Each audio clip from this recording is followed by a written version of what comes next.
обвързаха своя живот като кауза с читалището. Приеха читалище Виделина като свой втори роден дом.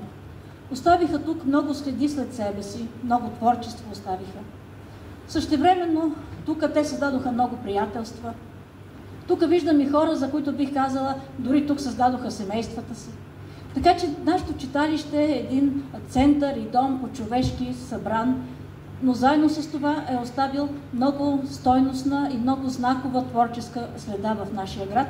Така, защото ние смятаме и сме горди с това, че читалище Виделина е сериозен жалон и начало и център на културния живот и културната визитка на град Панагюрище.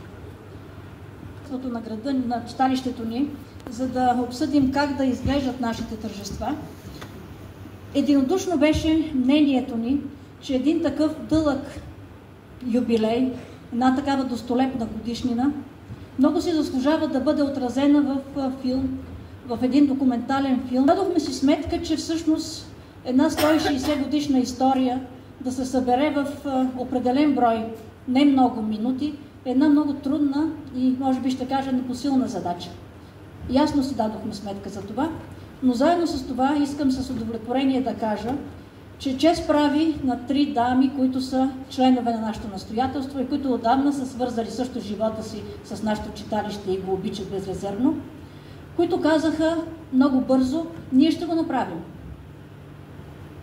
И това някак си така ни успокои и ни зарадва, защото действително това беше един жест, който ние високо оценихме. Кои са те?